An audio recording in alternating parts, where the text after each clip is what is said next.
coming down the line.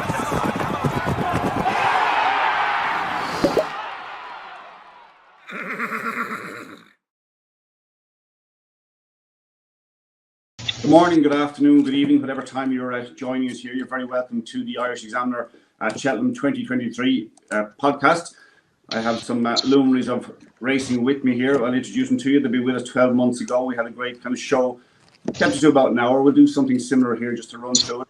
Friday morning when we're recording this, so we're pretty close to the start of the Cheltenham Festival. We have a fair idea, although we're not certain what horses are going where. But I think we have a good chance to give this an in-depth look and with knowledge of what's happening in the 4 days next week. First person we're going to introduce is, of course, Ruby Walsh, an Irish Examiner columnist, leading jockey at the He's won everything you ever needed to win in horse racing. Welcome, Ruby. Cheers, Tommy. How are you? Good, thanks, Ruby. And Mick, Fitzgerald, another jockey, Champion Chase and Gold Cup, Grand National, whatever you want to think about in racing. Mick Fitzgerald has also won it. He's been involved with the Paul Nicholls and Nicky Henderson, the two strongest stables in the UK. Mick, you're very welcome. Thanks, Tommy. Yeah, looking forward to it. And of course, Gary O'Brien, he mightn't have ridden as many winners as the other two lads, but probably tipped as many as. So, Gary, very not sure about that, Tom. It's good to know that we've won all those big races between us, though. Yeah.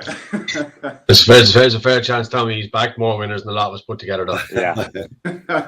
I say there's a fair chance that, all right. Lads, let's start by just a small bit of an overview. Very strange to read this morning that at the moment Navan is unfit for racing due to the rain we got yesterday. There's obviously been plenty of rain around Cheltenham. I see that they're talking about the track being soft at the moment and maybe even being soft on Tuesday without good being in the description. That's kind of unusual. Mick, what's your latest on what's happening over there? Yeah, they've had a covering of snow at Cheltenham overnight. They've had 12 millimetres of rain in total as well. That's quite a lot when you think that, you know, the weather forecasts were all mixed on the run up to the race, and so you didn't really know what you were going to get. They had the water as well. You know, I can see this ground being soft on the first day, and I think it'll be hard work. So I think a lot of trainers will be happy because they're not guessing about it. But I can see with the forecast that we have for the next few days, I can't see it being anything else but soft on the first day. And is it a chance that we know that there are two courses obviously in Cheltenham, but things can improve and things can change very quickly. Ruby, things can change very quickly on that track. I remember last year on the Wednesday we had a downpour. The ground was quite testing, and by Thursday we're changing course, and all of a sudden it's back to good again. Yeah, it does, Tommy. And look, I suppose the different tracks in Cheltenham are also watered at different times of the year. So the old course where you race Tuesday and Wednesday, that will have been watered in the autumn for racing there in October and November. But when you water early in the autumn, that ground then is holding more moisture for the winter, whereas the new course doesn't come into play till December, so it's not watered until later, so it doesn't start from such a saturated point. So that's why you could get a big difference in the going between the new course and the old course, and it's because of the irrigation that's required in the autumn. Now, personally, I was never a fan of Cheltenham's October meeting going from the Tuesday, Wednesday that it used to be to a weekend fixture when they tried to increase the runners, therefore they had to apply more water to make it more, I suppose, attractive betting product. When it was a midweek meeting, small fields, nobody noticed. It required less water. It was good to firm. If that's what it was, they were the horses that ran there. But I think that's having a bigger effect on the actual race course as the years go on. Yeah, it's interesting. I say it does change that. It is a brilliant track, and there's such an expansive ground. Even if they're trying to water, there's a huge effort involved in it. Gary, from your point of view, my point of view, we're trying to pick a few winners or back a few winners. Will this change your mind over the course of the 4 days? What's your fancy? I'm not sure it'll change my mind too much, Tommy. Obviously, a lot of the horses that we've been watching here in Ireland running over the past few months, they've in the main been running on that sort of ground. So from an Irish perspective, probably not so much. It's one of those, I think, once we've had the first race on each track, you get a better feel for how maybe the track is riding, see how the horses are finishing. Are they finishing tired, finishing with a bit of running left in them? I think that will maybe be a good pointer. Obviously, in keeping with, in keeping with the weather forecast as well, at the back of your mind about how it's going to play out over the week. Yeah, let's move on to the Tuesday. I felt that we got coming over. I might come over for Thursday and Friday. And we kind of agreed that going on Thursday and Friday at Cheltenham is like, it's like being invited to the afters of a wedding. You've kind of missed something. Tuesday is such a special day, even more so to my mind as a punter. I'm not sure what it's like for Ruby and Mick, but from my point of view, if you miss Tuesday, you miss Cheltenham as far as I'm concerned. It's always the best way. Get off to a good start in the Supreme. We've had a lot of luck over the years, but I think this one looks kind of tricky, Ruby, and the reason is Facile Vega. What are we expecting? What are you expecting Facile Vega in the Supreme on Tuesday? I suppose my role in life, Tommy, has changed considerably, and whilst I would have went there for many years, purely thinking of it from a riding horse point of view, I go there now as a pundit, and as a pundit and no longer a jockey, I am allowed to have a bet. So when I look at the Supreme, what do I think? If I was still a jockey, I'd be going there riding Facile Vega. If I was Paul Townend, there's no way I'd get off him to ride one of Willie Mullins' other runners. If I'm looking at it from a punting point of view, am I going to put my hand in my pocket? I don't think I will in the Supreme. I look at it and think Facile Vega is the best horse. He has that run at Leopardstown to overcome, but I believe him to be the best horse. I'm not saying I want to back him, but there's no way I could see myself facing into something else. Isn't that the most interesting part of this Supreme? Like, there's always an urge from a punter when they go to Cheltenham. I want to get off to a good start, and you almost feel compelled to have a bet in the Supreme. You don't have to. There's 27 other opportunities. Facile Vega, like you say, if you take away one run, he probably goes in here about 2 to 5, and we're thinking this is a certainty. Let's move on to the Arkle. Mick, what's your take on Facile Vega after defeating the Dublin Racing Festival? Look, I think if you're a punter, there's no way you can burst your bank in the first race on a horse that ran as bad as he did. It's not that long ago, the Dublin Racing Festival. And look, yes, okay, you can blame Paul Townend, you can say he went too fast. But even still, if you go too fast on a horse, they get tired and he'll finish third and he'll get beaten 10, 15 lengths. But the horse was tailed off in the end. And that is a concern. And I think if you want to burst your bank on the first day of 4 great days of racing, I think a lot of punters will be treading carefully with Facile Vega. And I think for good reason. Yes, he's a good horse. And yes, he won very nicely in last year's bumper. But the bumper from last year, the form, he's got loads of holes to pick in it. So I think there's plenty of horses in here who punters will back. I'm really interested to get Ruby's take on where Impere Pass goes. I think with that ground change to soft now at Cheltenham, I think this horse comes into it. That Moscow Flyer win was very impressive. I think this is a good horse, and I think whatever race he runs in, plenty of people will want to back him. And if he runs in the Supreme, I think there'll be plenty of people who want to be with him. Mick, to be honest with you, I'd fall off my chair if Willie Mullins changed his plan with him because of the ground. He's run on soft ground here. It was a soft ground maiden hurdle that he won in Ace. I agree with you, his Moscow Flyer run was very good, but I think when we're looking at the horses, it'll go a little bit along the lines too of what Paul Townend wants to ride. And I would imagine he wants to ride Facile Vega in the Supreme. He wants to ride Impere Pass in the Ballymore, and he'll probably want to ride Embassy Gardens in the Albert Bartlett. And that is the way Willie will divide these novices. They will be Paul's three picks. That's where he wants to go, and that's where those horses will run. That's the way it always was with me. I still believe that's the way it is with him. I know it's the way with him.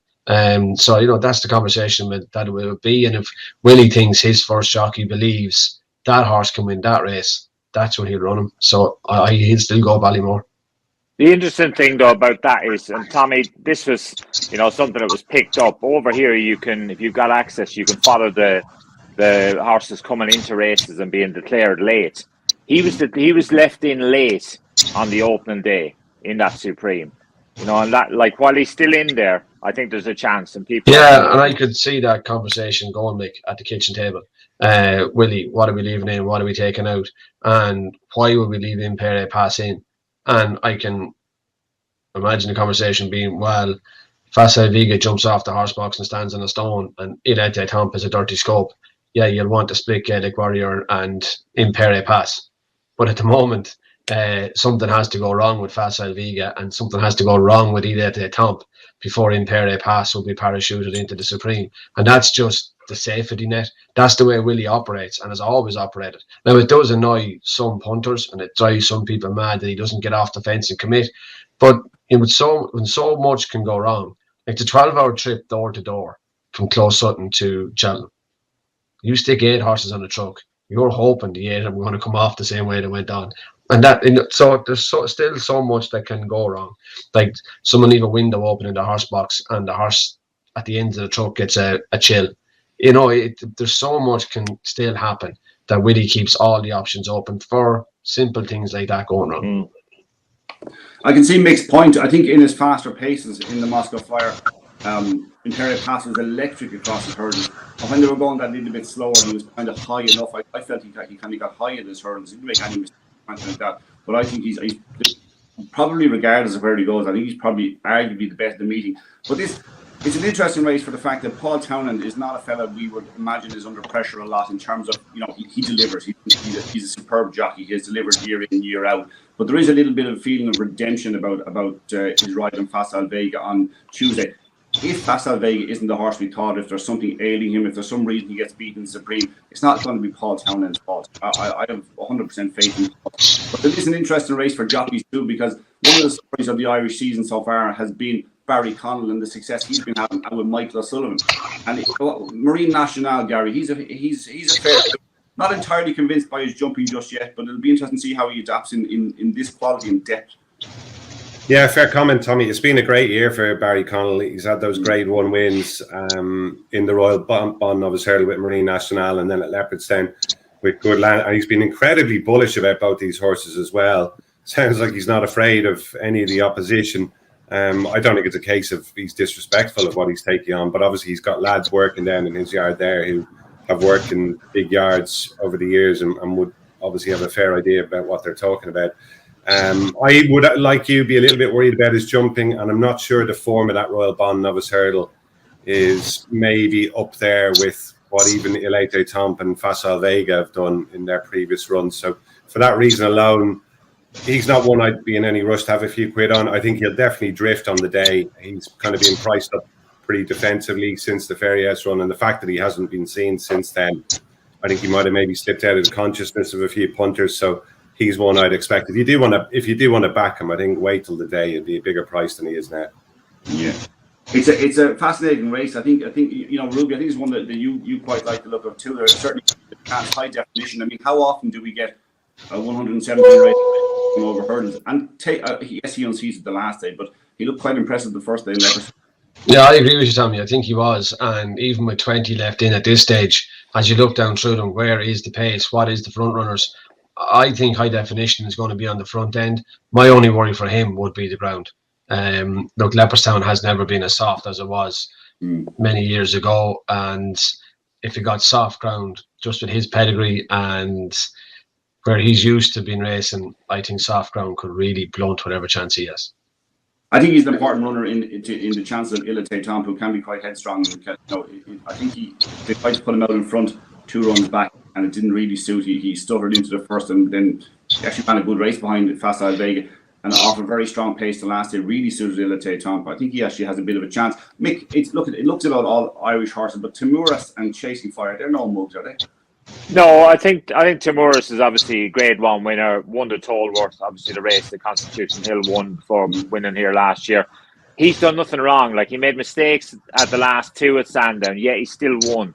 I think soft ground like it's going to be, this will help him a little bit. I just worry that is he good enough? That's, a little bit of the doubt that I have in my mind about this horse, but he's honest, and he's Paul Nicholls has done it before, like Ruby won on Noland, he was a similar type of horse, so I wouldn't put it past him, but I just think that maybe 1 or 2 of the others are a little bit better than him. What would you fancy? Look, I really like Imperial Pass. Like I say, I think whichever race he runs in, I'd want to be with him. I think Facile Vega, he can go and win, but I wouldn't be backing him. Gary? Who you with? You mentioned him there, Tommy. Elite Tomp. He's not a high-profile horse by any means. I mean, he won the race Facile Vega bombed out in last time, and nobody wanted to talk about him afterwards. But when you actually look a little bit closer at it, it was a hell of a good performance, I think, out of him that day. He beat In the Pocket in what the time experts say was a really good time. And I think you hit the nail on the head there. A strong pace helps him settle better. I think will help him jump better too. So if he can back that up, I think he's the value option. Yeah. And Ruby, we know you're having no bet, but Fast Vegas, he was the best in the race. I think he's the one. Yeah, he is, and I think he'll let Tomp. We all have cliff horses, but he's definitely Gary O'Brien's cliff horse. He's been following him since he lined up in the Triumph Hurdle last year, and he's going to make him come good somehow. I tend to agree. I think if there is a good pace, I think he has a leading chance. I wouldn't like to underestimate that performance the last just because we're focusing on Fast Vega. Let's move on to the Arca. This is a fascinating race. Now, this is a really fascinating race. We got John Bond and El Fabiolo. And I'm fascinated to hear what Mick thinks about John Bond. Like, he was beaten. His only defeat was in beating 22 lengths in a Supreme by Constitution Hill. Was that a good effort or was that a really poor effort? That's what we need to find out. Is there concern going to Cheltenham with John Bond? No, I don't think there's any worry about going to Cheltenham with him. He's a very good jumper. I think he got caught on the hop a little bit, and I think Aidan Coleman probably got caught on the hop a little bit too at Warwick. He's riding a 1-4 shot, and basically all you're doing is just getting round. And Calico went past him and almost frightened him a little bit when he caught him on the hop a little bit. Aidan had to get down and dirty, so did John Bond. And in the end, he was an impressive winner. And Ruby always says about watching horses when they pull up. You go back and watch that race at Warwick and look how long it took Aidan Coleman to pull John Bond up. He was flying at the finish. I think the fact that the ground is going to be soft is helping, because I think he really is. He will want further than this 2 miles. And I think if there is any sort of doubt, I think that could be it. I think with the ground coming like it is, with the front runners in here, the likes of Dysart Dynamo and Effernock Fizz, they're going to go hard, and that will suit him. He's a very solid jumper, and I think, his jumping's really going to be his ace card here. So I'm a big fan. I would imagine if they go a fast pace, Ruby, that'll also suit El Fabiolo. It's interesting, what Mick is saying is clearly what punters have latched onto as well, because John Bond now is marginally favoured on the machine and with the firms. It's minuscule stuff. Effectively, they're joined there. El Fabiolo doesn't seem to be a lot of love from, despite the fact that he was wildly impressed at the end of the race in Leopardstown.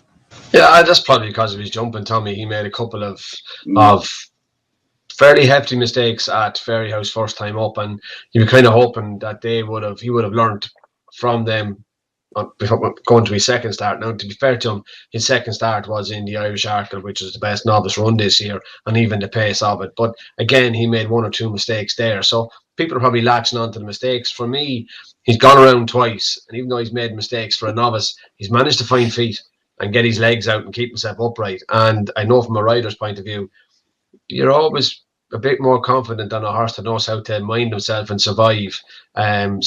Yeah, look, I think that's where the lack of love comes from. I think as novice hurdlers, they were so close together, John Bond and Il Fabiolo at Aintree. But I would completely agree with Mick. I think John Bond has had to go and do all his own donkey work this year. Now, I'm not afraid to make the running, and I think making the running can often be the easiest way to win any race. But that's providing you're riding a horse that likes to lead. I'm not so sure John Bond is a front runner. He's gone and won 3 times making the running, but I think he'd be a much better horse being dragged by Dysart Dynamo. And I think that's where the improvement will come out of John Bond. And I think this would be a brilliant race. I do think, though, it sets up for something with the ground gone soft now that's going to come from off the pace each way. Something that's not going to be involved in those early skirmishes. Dysart Dynamo and Effernock Fitz, as Fitzy says, John Bond and Il Fabiolo are going to be up on their tails as well. This is going to be fast and furious. They'll be clocking, I still think, even on soft ground, they'll be the wrong side of 30 miles an hour over the first 4 fences here. And that'll set it up for something that doesn't take part to come and pick up the pieces. They won't come and win because one of the 3 of those will keep going, or one of the 2 even, John Bond or Il Fabiolo. But one of those outsiders going to run in the money. For me, that could be St. Roy. Yeah, interesting. The way he'll be ridden to almost pick up pieces. He'll be given a chance to win the race, obviously, if they tend to come back. But this is a classy race. Gary, any chance that Dysart Dynamo might just on a bit of soft ground, might just go away and just stay there? There is a chance, Tommy, yeah. And I think when he won his beginner's chase in Leopardstown, he seemed to actually set up quite well that day. He had an absolute stolen. It was an egg and spoon race. Nothing took him on at all.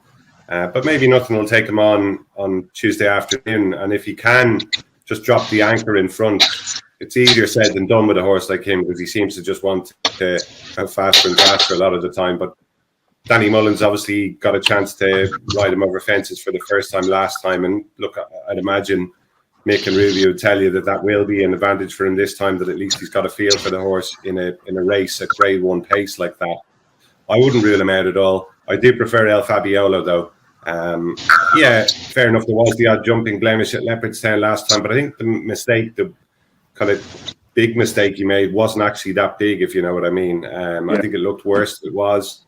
The horse was able to find the leg, as Ruby said, and that race at Leopardstown was just like, I'd imagine, was almost a bit of a culture shock compared to what he did at Fairyhouse, where he just ambled around in his own time. So that should have sharpened him up as well. And while the height of respect for John Bon, he's a very good horse. I just think maybe El Fabiolo is a little bit more talented, and I think he's slightly less exposed. I think there's more to come from him. I actually think, in fairness to Dyson Dynamo the last day, he could have faded away and been tailed off or what. He was only beaten 10 and a half lengths. So I think that was quite an encouraging run. It's a cracking contest. It's actually it's a fascinating race. We're going to skip over the Ultimate, lads, unless you have something. Mick, have you something that might, obviously last year's winner Corrick Rambler was impressive, coming from a virtual mile off the pace to win, and he's not that much higher in the handicap this year. Is there something there that you might like that might surprise us? Yeah, look, I actually think Fanion Desterval for Venetia Williams, I think that's definitely a player in here. Horse has been slipping down the ratings, ran well in that race at Weatherby. That's, one of the horses really fancied in here, Into Overdrive won. The horse that finished second that day, like, that form has a good look to it. And I just feel that he's definitely a player. Venetia's done very well winning handicaps at Cheltenham in the past, especially with a bit of soft ground around. This is a graded performer, this horse. And like I say, I think, Into Overdrive and Sounds Russian. Sounds Russian is running in the Gold Cup.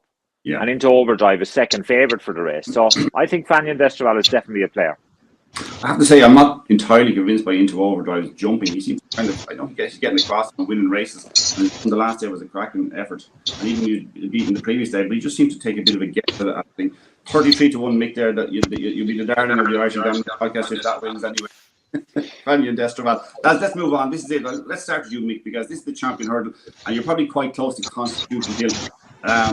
Is he just an absolute machine? I mean, in another year, you'll have Stateline going over there as probably thinking an Irish man. He's been so impressive in his runs today this season in Ireland. But we're going over there thinking he probably has very little chance. Yeah, he, like Nicky Henderson, kind of ahead of the game, and it shows you how quickly the weather changes. Nicky's been watering his schooling ground, and we were expecting quite a lot of snow and frost this week in the UK. So he changed his schooling morning from Thursday to Monday to school all the Cheltenham horses, and Constitution Hill schooled on Monday, and he was electric. The first time up he was relaxed like he normally is, and the second time up he whizzed up, and he was really impressive. Like this is a horse who, look, he's like a light switch, basically. He's very straightforward. You literally just press the button and off he goes, and we've seen that every time he's run. Like, he is, I call him a crowd pleaser, because everybody who's been to see him for the first time, they've all been wowed by him. Like, he's never won a race by less than 12 lengths. And like, he's taken on top class opposition now, and he's kicking them out of the way. So, I think he's pretty good. He sets a very high standard. And it's, look, a lot of the lads that do this punting professionally, a lot of them are stats men, a lot of them are time men, and the stars are aligned with this fella. All the guys that do the clockwork tell you the figures that he's been doing, they match up. Fitzy, sorry, Tommy, before you go back in, I was watching that school and it was on social media somewhere or other, and Nick O'Boynville was riding him. He schooled on his own. Do Nickies always school on their own? No, they don't. So was that in anticipation of Constitution Hill maybe making the run in the champion hurdle? No, not necessarily. It's just the fact that anything that tries to go with him either ends up on the floor or ends up getting very disappointed. So they don't dare school horses with him. He's too quick for them. So they just basically let him school on his own. I wouldn't be surprised, Ruby. Look, you've seen him. The one thing with this horse is he's very versatile ground-wise. Like, you don't have to worry about it being soft because he's won a Tolworth on heavy at Sandown. And he's very, very easy in the sense that he can get a lead, he can make the running, you know, that's what I think makes him such a good horse, because he's not tied down to a specific set of instructions. I think the same, Tom. Not cutting across you, but and I just think Nico keeps it so simple on him. That's not that this makes it boring, but this makes it so predictable. Nico is not going to complicate it. He's going to be in the first two. Sam Twiston Davis probably will go with him, and I like to move it. That'll be a bit of company for him. Like, I can't even see a way or an angle for Paul Townend on Statement to try something, to do something, because Constitution Hill is just so simple. There doesn't look to be any weakness that you can try and go and expose.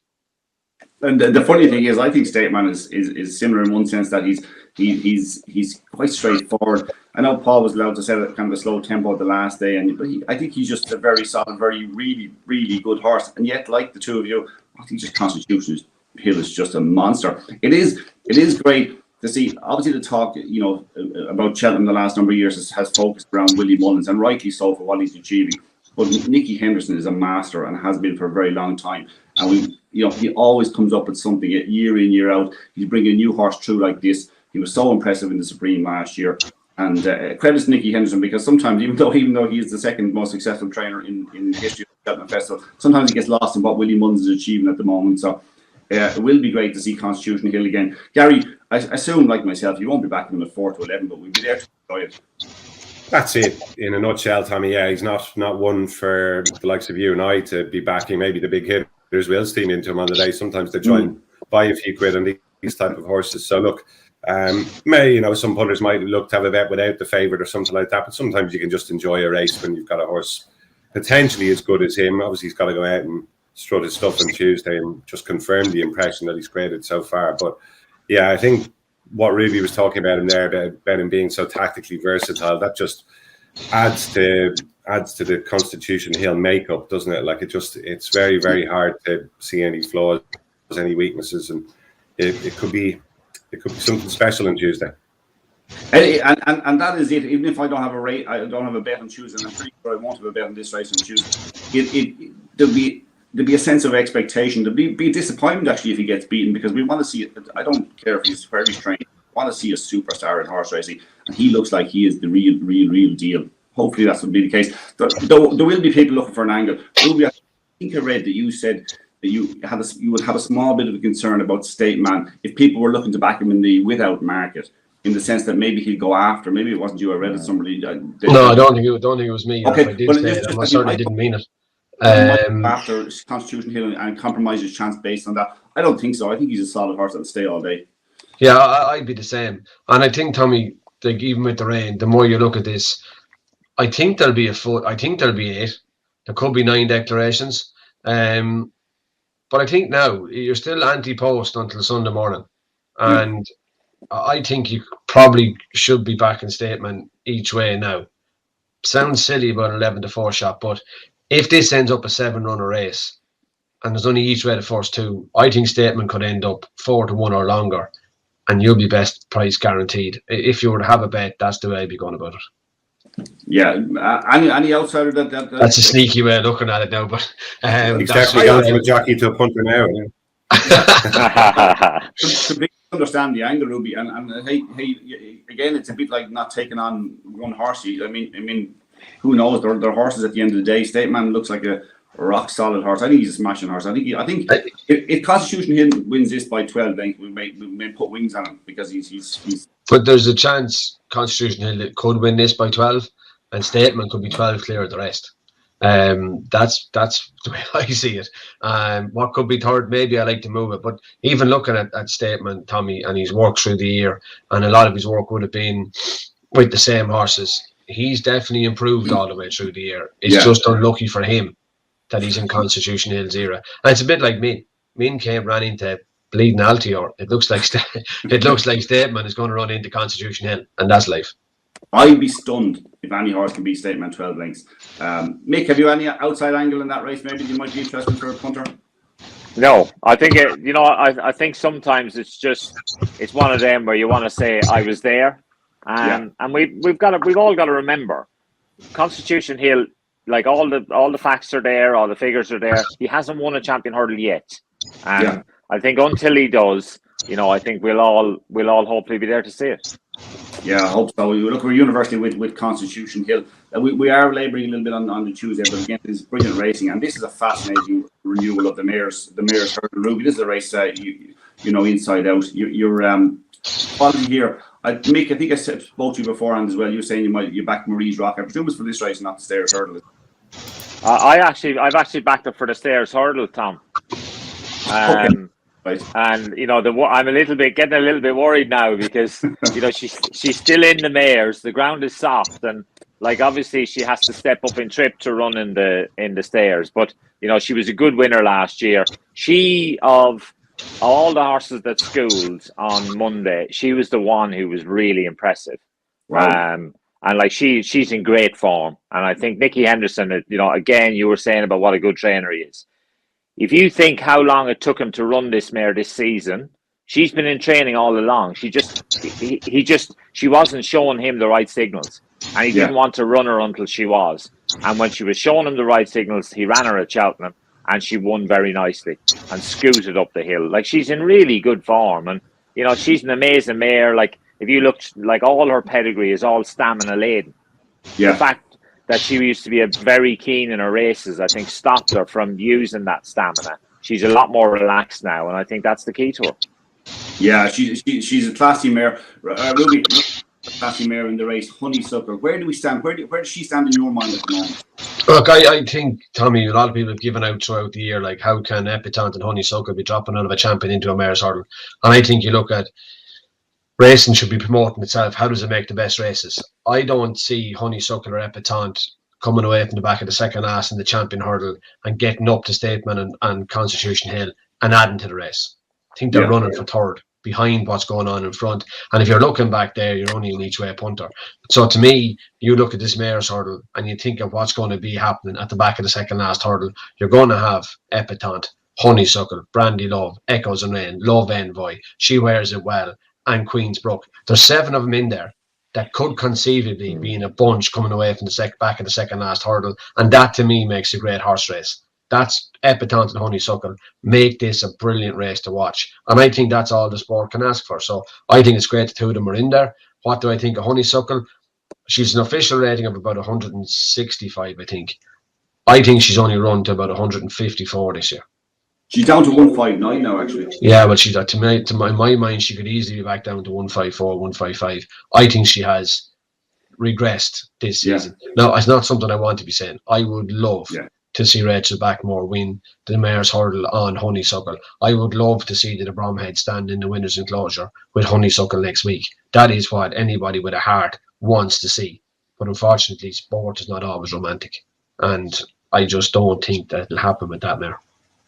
In the context of this race, her 2 defeats, they don't read that badly. She's third behind Tuchel, and then she's second to Stateman. They don't read too badly. No, I agree with you, but to me, it's the proximity of Pied Piper, Zanahiyr and Vauban in the Irish champion hurdle. It's not being beaten by Stateman. It's how she just barely managed to hang on from the others who would have been in front of her another 50 yards. You do, like myself, we talked about this the other day, you do fancy a couple of them at an each way price. I like one in particular, but it's extremely weak, out to 12 on the machine. Echoes in Rain. I thought she was just small. That's probably just the rain, Tommy, because I watched her working yesterday morning and you most certainly couldn't be going against her. Brandy Love the same. And maybe that's, it a lot depend on which one Paul Townend rides. All of a sudden, what was weak in the machine, as you call it, will be strong. But look, I thought Brandy Love ran a blinder at Punchestown in the first start back. I thought she ran every pound to her mark, which is in the 140s. I'd expect her to improve. And I think she's a solid each way bet. And I think Echoes and Rain could be too. I think the 2 of them will be really good each way prices, because I think the money, the emotional money, the smart money, they'll all come for Honeysuckle. And I think it'll create value in that race. Gary, and it's true, this is actually probably a really, really good race for punters, because you can plenty of prices because of Honeysuckle being on top of the market. There are plenty of prices now. If Marie's Rock comes out, goes to the Stairs, as Mick hopes, it'll open up a little bit. But have you an angle that you like? Something you thought that maybe other prices, or are you going to stick on top of the market? Well, a lot will boil down to whether Marie's Rock runs or not, Tommy. Because if she did run, I think she'd be an automatic pick for me. If she goes to the Stairs, I'd be really interested in her there as well. Take her out of it. I still think Honeysuckle's the one to beat. I wouldn't be as maybe negative about what she's done this season as Ruby is.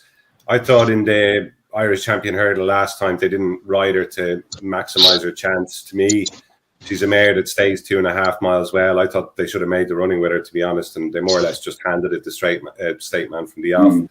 So I wouldn't be too negative about that run. I thought the Hatton's Grace effort was promising enough, but on balance, I think I certainly wouldn't back her. I'd still be inclined to maybe look elsewhere. And Echoes in Rain, I think, is the way I'd play it. I was actually with her last year, Tommy, and Patrick Mullins rode her, dropped her right out the back. I know she is a keen mare, and it just the way the race unfolded, she wasn't able to get involved. She really looked as though she had running left in her at the finish. I don't know whether they'll be able to play things differently with her or not this time, and maybe Paul Townend will ride her this time. But she does seem to have maybe settled down a little bit better. I don't know really would that be fair. She was kind of looking. Yeah, I think, and you would have thought going back in the flat, Gary should have revved her up. But for some reason, to even look at her physically this year, she looks bigger. She looks stronger. It was like she was almost gone last year. Now, she'd had hard races and graded hurdle races last year, where she's had a much more conservative campaign over jumps this year. And I think just even physically look at her, she looks like a more imposing animal at the minute. Yeah. So look, she's the one I just about side with, Tom. I think she's fair each way value. Yeah, I agree. I think she's kind of a fresher mare, and those 2 runs in the flat were fantastic.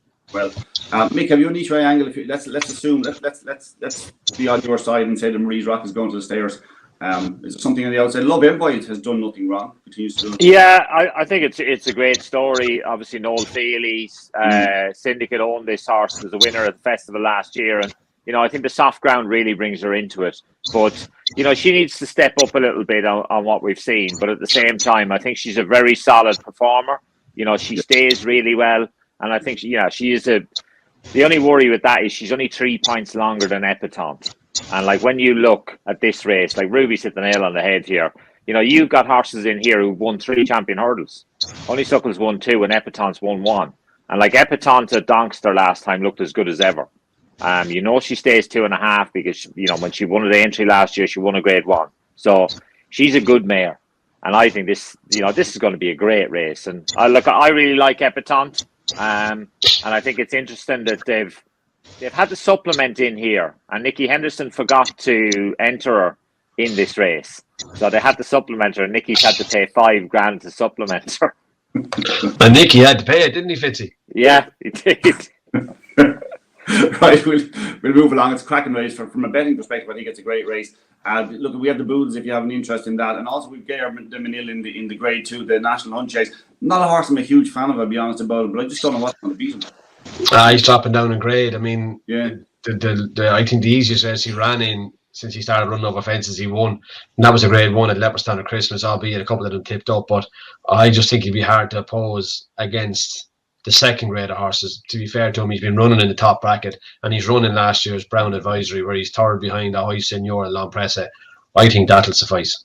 Yeah, very quickly on the Boodles, Ruby, anything that excites you there to cow? Obviously, will you do a few? Yeah, look, I think with the rain, if Mark Tighe runs in the weight state of where they are, Takawa has a chance, and maybe even Willie's other filly, Risk Bell, she'd handle the ground. But I'd want to see the weights, Tommy, on Sunday before I'd have a firm opinion on the Boodles. Yeah, Mick, either of those races excite you for a punt? Yeah, look, there's the horse of Ben Tallings has been attracting a little bit of support. A horse called Bad, a horse who has come over from France. That's going to run, and I think, if I'm not mistaken, I think Nicola de Boinville's been booked to ride this horse as well. They were talking about jockeys for it because he's definitely in the market for this. But this is a horse who's got in here very likely.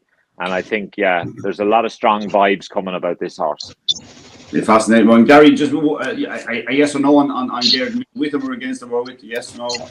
I'd probably take him on, Tommy. I wouldn't lay him or anything like that, but I'd probably back something each way against him. The buzz horse the last few days, a horse called Manella Crooner, trained by Gordon Elliott. I think Barry O'Neill has jumped ship from Malheur Mission, trained by John McConnell, who was booked to ride this. So look, that would be a bit of a plus for him. Horse that stays very well. I think Takao is definitely the one they have to beat in the Boodles. To me, he's a borderline grade 1 horse, but his owner's got a fair few other chances in there as well. So I'd say the green and gold hoops will come home in front just with one. Yeah, I think Risk Bell was actually travelling very nicely when she tipped up in the mare's race at the Racing Festival. Let's move on to Wednesday. We won't spend as long here, but the opener is a cracking contest. My idea of the best bet of the meeting is Imperial Pass. I'm assuming that he'll go here. Mick, you're not entirely convinced. Tell us a little bit maybe about Hermé Allen as well. He's unbeaten over her this season. Looks he's an unnamed, like, you look at him and he's not a horse that you go, wow, Hermé Allen. He's not overly big, but you can't knock what he's done. And he looks like every time he stepped up in grade, he stepped up his game. But again, I just feel that we don't know how good he is. What he's done so far, he's done well. But I just feel that Imperial Pass, if he runs in here, is a better horse than him. Hermé Allen looks fairly versatile regarding the ground. I don't think he'll be too concerned about the rain that has fallen. Imperial Pass, though, Ruby. I just love the two performances he produced for Willie thus far. I think he's potentially a machine. Obviously, we talk about, he'll be chaser and all this, but he looks just a really exciting novice hurdler for the moment. He's been heavily backed. He's around about 2-1, maybe a bit of 9-4 available now. Is that value or is it all gone? No, and Gary will probably tell us better, but or maybe you or Tommy, I couldn't see him being any shorter by Tuesday morning. I think Willie will want to have nearly gone through the card on Wednesday morning even. I think Willie will want to have had an absolute beano on Tuesday for him to be much shorter by Wednesday. But look, I think he's a very good horse. His work at home has been rock solid. Everyone's been really happy with him. But we do have Champ Kylie and Gaelic Warrior in there. Look, going left-handed doesn't seem to suit Gaelic Warrior, but getting a bit of cover. He definitely was good and straight in Leopardstown until he got out going to the last hurdle. So, maybe that'll help him. And Champ Kylie was a good winner of the Lawlers. Champ Kylie's probably a pace angle in here. If it gets rain, horses get tired on Tuesday, jockeys will get conservative. And Danny Mullins on the front end then in the first race on Wednesday, when people are still thinking about Tuesday, that could be dangerous. And Champ Kylie is a horse that I think we just because he turned up in Galway, we probably assumed that he was a summer horse. He's proved otherwise. He's actually quite classy, and like you say, he's one that we might overlook or might too easily discard his chance. Yeah, I think he ran away in the Royal Bond with Paul Townend, and that set the race up for Marine Nationale to come and win. But look, Barry Connell also has good land in there, and his Dublin racing form is rock solid. So I think this is a deep enough contest, but look, most of the good judges in Willie Mullins, which does not include me, really fancy Imperial Pass. Gary, the good judge on here, Gary, do you fancy Imperial Pass? Look, he's a huge player, Tommy. There's no question when Ruby might be playing himself down there, but when you hear the likes of himself, who's ridden a lot of these good horses over the years, like Vautour, Duvan, Min, all these top-notch novice hurdlers, when they're speaking about this fella in those sort of terms, when they already have a horse in there like Champ Kylie who's won a Grade 1 race, I suppose you have to sit up and take notice. I think Ruby's right, though. Unless one of the big players comes out between now and Wednesday, it's hard to imagine he'll be much shorter than 7-4 on the day. I just think like it does open it up for maybe a punt each way, something against him. I'd struggle to face into him at that sort of price. Let him go and win if he is going to turn out to be a superstar. I've been very impressed by Barry Connell's horse, Good Land, who won a strong maiden hurdle at Leopardstown at Christmas, and then he backed that up in the Grade 1 at the Dublin Racing Festival last time. I don't think he'll have any problem with the drop down in distance here. He was kind of the winner pretty much all the way around in the Leopardstown contest. And he's an uncomplicated sort of horse as well. He kind of sits close to the pace. I'd be very disappointed if he's not in the top 3 at least. Maybe if Imperial Pass is kind of in that sort of bracket that those horses I mentioned there, your Duvans and Vautours, etc., you'll have to settle for a place. But I think the place is the worst he'll do. And he'd be another great example of how you can't go anywhere in Ireland without fear of running into a Grade 1 horse. He won his bumper in Wexford, and in as recently as October, and he's all of a sudden he's a leading fancy in Cheltenham. Now look, he's old enough in terms of he's 7 years of age. He was kind of there was a big hold up in between his Fairy House run in November 2020. He's made giant strides. It's a shame when you see something like that a horse might have lost so much time when he looks so good. Let's move on to the what was the RSA, the Brown Advisory. Gary, the ground is coming right for Jerry Colombe. It is, yeah. This is another horse that I think's been kind of priced defensively ever since he won at Sandown last time, Tommy. I wouldn't have necessarily thought that he would be much shorter again on the day. But if the ground does turn up very testing, that might be the one thing that does make him a very short price. He's a staying type of horse. He's a real out and out galloper. You saw that coming to the fore when he won at Sandown. He looked in trouble at one stage, and in the end, the stamina really came out in him. Just the one thing I'd have in the back of my mind, like when you're backing a horse like him at a short price, you'd like to have all the ducks in a row. There are a couple of horses in this who certainly got to a higher level than he did over hurdles. Sir Gerhard obviously is one of them. Time Hill would be another. And like, on the evidence so far, they haven't shown that they're much worse over fences than they were over hurdles. So Gerhard hasn't had a chance to really. He's only run the once so far. Time Hill's done pretty well over fences. There was a blip in there, obviously, along the way at Newbury, I think it was. So there's enough reasons in there. I think you'll get better betting opportunities at the sort of price Jerry Colomb is during the week for me to give him a swerve, to be honest. I'm not saying he won't win, far from it, but this is one I'd be quite happy to sit out. Yeah, look, when they're unbeaten, you never know quite how far they can go. But I just thought in the stand on the last day when he looked in trouble off the bend, I love the way he got back on terms in a matter of strides. It didn't take him, the length of straight. In fact, going over after the last, I think Jordan Gameful had the luxury of maybe giving a few glances to his right just to make sure that he was holding the runner up Balcos Coastal. Mick, this is a good race, and you've got Time Hill there, as Gary said. He's a smashing horse. He has been for a long time. It's kind of a little bit late coming to chasing. He's 9. He spent a little bit of time trying to win a Stayers hurdle, but he has looked good in 2 of his 3 chases today. Yeah, the trouble with Time Hill, when they put the cheek pieces on him, he was much happier at Kempton. I just worry if it comes up very soft at Cheltenham and he makes a mistake in the early part of the race. There's 2 things to factor in here. He's a confidence horse. He's not overly big. And I think I'd be just a little bit worried about something happening in the early part of the race with him. And also, look, like I say, Hall Nolan is going to ride this horse. He's never ridden him in public. And he's not the easiest ride, this horse. And I think you've got to factor that in. It's a great opportunity for Mihal. And, I hope the horse goes and bolts up for him because it'd be great. His trainer's a good fella and Mihal's a great lad.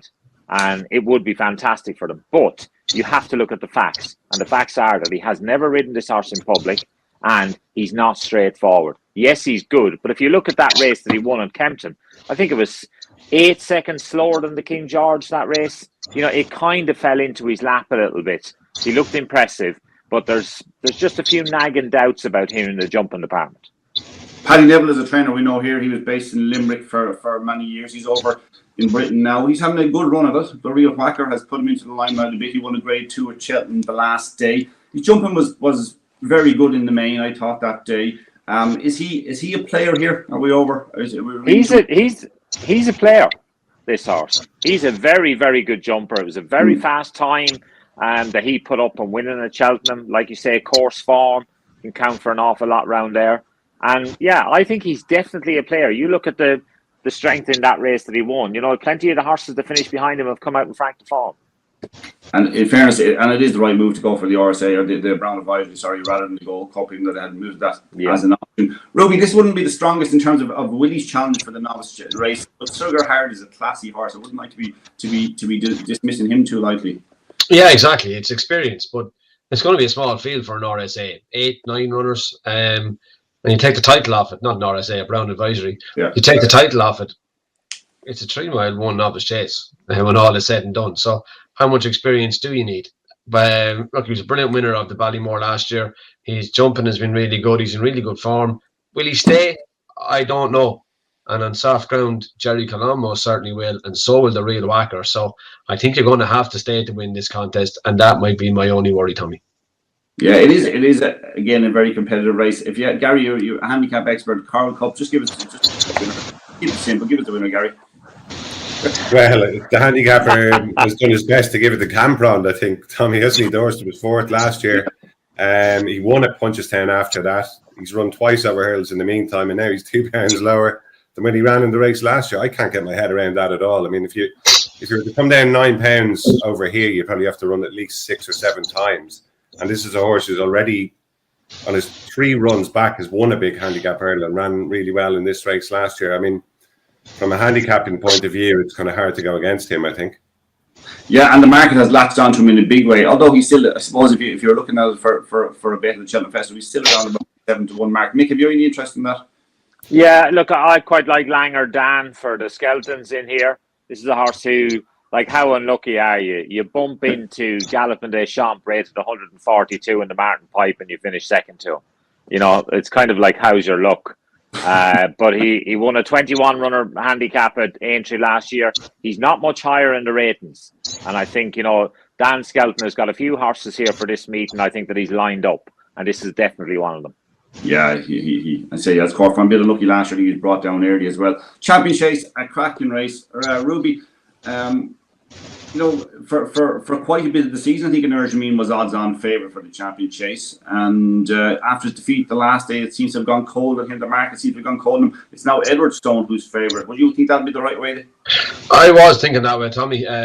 Since the Clarence House, I thought after watching the Clarence House that the horse that would improve the most, just been in a different race. And I'm not slagging Tom Cannon. I would have ridden Edwardstone the way he rode him, as in I would have followed Paul Town on Energy, but they got too far out of the race, and Niall Houlihan was gone and Editor the Geet. So I just thought different race, different day, sharper track, the old course for the Champion Chases run, and I thought Edwardstone would be the one that would win. I think the one thing that has changed in the last couple of days, though, is the rain. And I think the softer it gets, the better the chance Energy has. I think that would be a huge plus to him. But I do think if you gave me a horse to ride coming out of the Clarence House, I'd have been taking Edwardstone. But look, if it just keeps raining, I know it's gone softer. If we got a deluge again, Energy handles real tested ground better than most horses. Yeah, it stays particularly well too. Gary, which one would you ride? As Johnny Deneen said the other night when we were doing a preview, probably not the one I'd back, Tommy. I think it would be Edwardstone. Edwardstone to me was the moral winner of the race in Ascot last time out. Did a lot of running to get to the front. The rain does definitely level it up a bit more with Energy, and I think Energy will be ridden more positively. Didn't get the best out of him last time at Cheltenham, I should say. He was kind of jumping into the back of horses in front of him at times. And to me, he's always looked a better horse when he was allowed to get on with things. So I'd expect a totally different race from the one we had last time out at Cheltenham, that Clarence House Chase. But I think if Tom Cannon does just sit a little bit closer to the pace this time, I'd still be with Edwardstone. I remember the good days for Alan King, Mick, with the Voipur Estate as my way to solve, and even going on to catch it and that. I was amazed to read that he might only have two runners next week at Cheltenham. Edwardstone being one of them. Has he fallen a little bit between two stools? He hasn't, obviously he's having great success in the flat, but it's still not at the very, very top. Has he fallen between two stools a little bit? Because he's a trainer I would have had a lot of time for. Yeah, but you know what? I think he doesn't do social runners, and I think he just wants to have horses running here who've got chances. And like he says himself, I've only got two of them, so I'm only going to run two. I think Edwardstone will win. I think that, look, the way the race panned out the last day wasn't how I thought it would.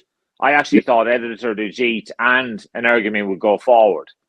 And the faster they go, the better Edwardstone travels. And I think with Gentleman Du Me in there, Editor du Gite in there, Funambula Sabola in there, they're going to go hard up the front. And I think it's going to really play into Edwardstone's strengths. I think he'll arrive there, turn for home, and I think he'll win. Yeah, he's a classy horse. I think again it's a matter of staying a bit tiny bit closer to the pace. He has plenty of ability, Edwardstone. Let's move on to the bumper, lads. We'll move along quite quickly. I think we've covered the main ones for the first 2 days, but just that bumper is interesting. Ruby, you have one I think you fancy at a bit of a price. You're just on mute, Ruby.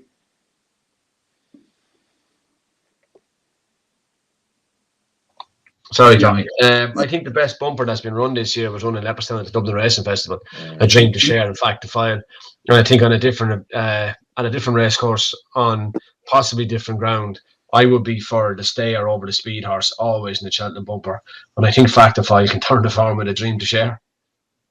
I don't think Connections Dream to Share would be absolutely delighted with the way the ground is going too, because he's obviously flat-bred and has plenty of pace. I'm tending to agree with you. I think Fact to File, and you know what? When there's so much talk about how much Willie had thought about Fact to File at the time, even going into that race too, he doesn't tend to get it wrong. He knows what he's talking about, and even if the horse came up short the last day, he may not. This track will probably bring out the best in him. Gary, have you fancied maybe a bit of value in this race?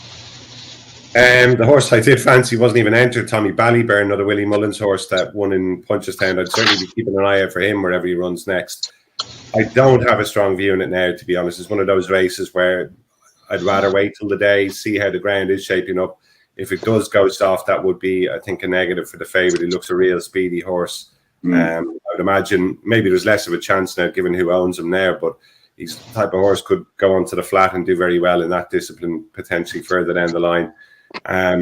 I'd imagine he's going to be dropped out towards the tail of the field as well. That's how John Kiley's horses are usually ridden. So I'd just be a little bit worried about him if it does turn up very soft. Other than that, I can't say I'd necessarily have a strong view. Yeah, Mick, I can catch your eye in the bumper. Yeah, look, I would love to see Dream to Share win for young John Gleeson. You know, it's a great ride for him to get. And like, they were obviously suitably impressed when the horse won the last day, because Fact to File is owned by JP. They must have been really impressed with what they saw, and they went and bought the horse. So, you know, it'll be a great result for John Kiley. And, you know, look, I can't help it. I'm a bit of a romantic, and I'd love to see this horse win. It would be a great story. Yeah, I've been quite impressed by John this season, to be fair to the young lads. Let's move on to Thursday now. We start off with a really good race. Well, I say a really good race. We have a potential star in Mighty Potter. Maybe there isn't the depth, Ruby. Am I right? Maybe there isn't the depth in this novice race. It depends, Tommy. Look, Appreciate is going to step up and trip, but look, Mighty Potter has improved run from run. He didn't blow me away at Down Royal. I thought he was much better in the Drinmore at Fairyhouse, and I thought he was really good at the Dublin Racing Festival. Look, I think this is a huge day for Davy Russell, Tommy. If he's going to, justify is the wrong word, but if it's going to work out for him coming back to ride, he rode at the Dublin Racing Festival, now he's going to ride at Cheltenham. If it's going to work out for him, this day is key to it. He will have had a chance in the cross-country race, but he has Mighty Potter in the first here, and he'll have Tihupu in the Stayers Hurdle. This is the big day for Davy Russell if he's going to, you know, have a good festival. Yeah, will he get off to the right start, Gary? Big day for me as well, Tommy. Most of my big fancies for the week run on the Thursday. Mighty Potter would definitely be one of them, yeah. I like Ruby. I didn't like what I saw from him first time out at Down Royal, but completely changed my tune after what he did in the Drinmore at Fairyhouse. I just thought the raw ability he showed that day to beat a horse like Gaillard de Menil, who brought so much experience into that second season novice. That was really impressive. And again, kind of a different sort of performance at Leopardstown last time. Jack Kennedy let him stride on a fair way out at Fairyhouse. Russell, through the form, played his cards later at Leopardstown last time. But the way he drew clear after that final fence, again, really backed up the impression that he's got an awful lot more to give. He seems to be improving run to run.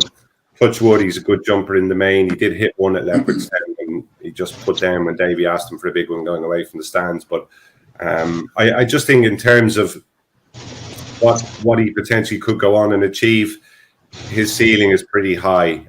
I think he could actually be in the same sort of bracket as Galopin Des Champs, who won this last year, or should have won this last year before tipping up at the last. So I'd be disappointed if he doesn't deliver the goods.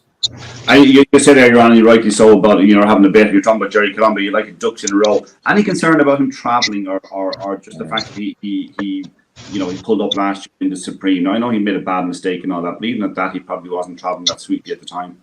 That is the one concern, and not so much the travelling, but that it was at Cheltenham and kind of been trying to do a little bit of detective work, for want of a better expression, about this, Tommy. You might recall he was very well supported on the day last year, and I don't think that would have happened had he travelled badly. I don't think there was any concern that the travelling took anything out of him. But he did get loose on the way to the start, which I wasn't aware of at the time. It wasn't shown, I don't think, on any of the cameras. And I don't know how far he ran loose, but basically the race was all over from a very early stage. He didn't move with any fluency. He hit a hurdle early on. Look, it is at the back of your mind, that is the one duck that isn't potentially in a row for this guy. But I just the impression he's created on those two starts, I'm happy to. I think, but for that, he's a horse that should almost be unbeaten. He was unlucky the only other day he got beat. I think on his overall record, you got to give him the benefit of the doubt. Yeah, Mick, have you been impressed by Mighty Potter? Yeah, I have been really impressed with him. I thought he jumped really, really well. Especially at Fairyhouse when I saw him that day when he beat Gaillard de Menil. Again, just reiterating what Gary has said about, the horse, he got loose. He galloped into the rail at the bottom of the track as well, Gary. So, he got himself in a right taste. But that was the first race, when there is such a buzz about the place as well. So whether all of that, I think, just lit him up. It's not going to be as bad on the Thursday. So maybe that'll be a benefit to him. But that is the worry in the back of your mind about this horse. You know, will he do the same again? We've seen it happen a few times where horses have been so good in Ireland, come over to the UK and then disappointed. That is the only concern. And I think if he hadn't bombed out, he would be a very, very short price. So I think that's going to be factored in. I think Banbridge is definitely a player in here. Like he's been to Cheltenham twice. He's won twice. He's won a Martin Pipe. He's a very, very good jumper. He stays well. Look, I think if you're looking for the safer bet, you know, Banbridge, and he's not quite an each way price in here, but I think if you're looking for one that's solid, he is definitely the solid one. Small bit of concern, Ruby, would you have at the ground with Banbridge? Just two horses I want to ask you with Banbridge, and who obviously ran on very strongly at the end of the 2 mile race the last day in Leopardstown. Appreciated. Is there any redemption for Appreciated? Yeah, it could be. Stepping up in trip might bring about the improvement. Tommy, his work is very good, but look, you only have to listen to Gary as to where he thinks this horse could be, and if Gary is right, this lad's gone by. Let's move on. We won't hold on this, but just obviously Charles Byrne seems to be talking about shoot first as if a bit of a machine. The Pertemps is going to be his one. Shishkin. Now here we go, Mick. This is really interesting. Shishkin. He looked like we were nearly writing him off after his return at Sandown, and then all of a sudden he was deeply impressive the last day. I mean, can he turn up so quickly 26 days later and be the same horse? If he is, I assume you think, same as I do, that he'd win. Yeah, I look, you speak to any professionals, Tom, and they all tell you beware of a horse who puts up a great performance on their next run, because it can take plenty out of them. The only thing I can say is that the horse has come out of that race very well. And you watch him when he went through the line at Ascot. He didn't look like a tired horse. He actually looked like he was quite pleased with himself, if I'm honest. So, look, I think there's so many options now with punting. The only thing that I'd say is, if you are worried about it, you have the option of watching him jump. That start for the Ryanair is right in the middle of the course. So they jump a few in the middle, and then they come onto the race course proper almost. I would be an in-running punter with Shishkin. When you watched him the last day when he ran at Ascot, after he jumped 3 fences, you were in no doubt what was going to happen with Shishkin, because he was loving it, and he was cantering, and he looked like the Shishkin of old. I would be very tempted to do the same again here. Watch him jump across the middle of the track, watch him turn into the straight, and if he is hard on the bridle and he's enjoying himself, I think you can fill your boots. Yeah, look, we know Nicky Henderson isn't the type of trainer who's going to try make up for the defeat of Sandown by pushing him too hard for Ascot. It was impressive. Ruby, would you have any concern? No. Yeah, I don't have any concern. He's the best horse in the race. He's trying out for the trip for a long time. No, I don't have any concern for him. He's banker material. Yeah, I think he is, yeah. I prefer to be backing him than I would Mighty Potter. One is just odds against, the other is just odds on. Yeah, I think he is by far the best horse in the race. Gary? I think you're just betting on whether he turns up anywhere near his best. Tommy, it was great to see him back at Ascot last time. Everything you wanted to see from him that day. I'd struggle to oppose him here. If you did want to back something each way against him, maybe Janadil, who won well at Gower, and when he looked as though he wasn't anywhere near fully wound up, there should be a bit more to come from him, and he's been placed in the race before. But if Shishkin's on his A game, he's only going to be placed again, isn't he? Yeah. The stairs hurdle, I'm assuming, Gary, that this is going to be a big day for you. You might have something here. I think the ground is coming right for TU. I was deeply impressed with Gal Moy. I was concerned about the ground being a bit too quick for him. It looks like it's not going to be that way. I think the race is crying out for a bit of class, something to stamp a bit of authority on it. I think he's one of the ones that could do that. Yeah, without a doubt. And you mentioned the ground for him there. If it is soft on the day, that'd be a big plus for him. He's near the top of my shortlist, and the other one would be Marie's Rock, who has come up the hill, obviously with great gusto a couple of times at Cheltenham in the past. Never actually run over 3 miles, Marie's Rock, but she's bred to stay the trip, and the way she's been finishing off those races over 2.5, 2.5, she looks as though she will. I suppose whether they want to pitch her in on softish ground for her first go at it, that's the question connections will have to ask themselves. But I think they'd be my 2 against the field. I was very impressed by Blazing Cal at Navan, but he's got an awful lot more on his plate here, and if you believe the reports, he hasn't had the best of preparation either. And looking at 1 or 2 of the others, Flooring Porter, earlier on in the season, I was quite positive about him, but obviously he's had a bump or two in the roads along the way as well, and it looks as though he's got more on his plate. Home by the Lee's the solid horse. You'd imagine he'll be thereabouts. He seems to run his race just about every day, but I don't think he's quite got the class of a Tihupo or a Marie's Rock. Yeah, I tend to be in the same boat. I won't be surprised. I think a world of time for Joseph O'Brien as a trainer. I think he's a genius, but I just would like to see a little bit more something. That's why I'm looking to the likes of Tihupo and Marie's Rock, same as yourself, Gary, for just to bring that extra little bit of class. I worry about Blazing Cal was off so long and ran such a good race the last day. Can he back it up just a month later? Ruby, would you have a concern about Blazing Cal? Probably more of a concern about what Charles said during the week. He had a bad cut after he's running the Boyne hurdle. He's missed a bit of work. That'd be the bigger concern for me. I think he's a very good horse, Tommy, but he hasn't had an ideal preparation. And I think as long as he keeps running, we will be onto the new course though by Thursday. I think you'd want to watch the portents, see what the ground is like. If it's soft, I'd be with Tihupo. Yeah, that is vitally important. Is to keep an eye on how the ground. It can change very quick. It could be a lot quicker come Thursday, which probably be music to Mick Fitz's ears, because Marie's Rock will probably go that way if that's the case. Yeah, look, I really like her, and like Gary has said already, you watch her winning when she beat Dashel Drasher. Like, Dashel Drasher is a good yardstick. She beat him 6 lengths and she scampered up the hill. I think the stairs hurdle is going to suit her, and like I say, I think she stopped her progress because she used to be in a rush to get on with it, very keen, but she's so much more relaxed now, and I think that's the key to her. And I think she's a player, but I'd just be interested to get the lads' take on it. You're looking at value bets in here. Paisley Park, I think, is 14 or 16 to 1. Surely he's got a chance of being placed because he's going to stay. Ruby?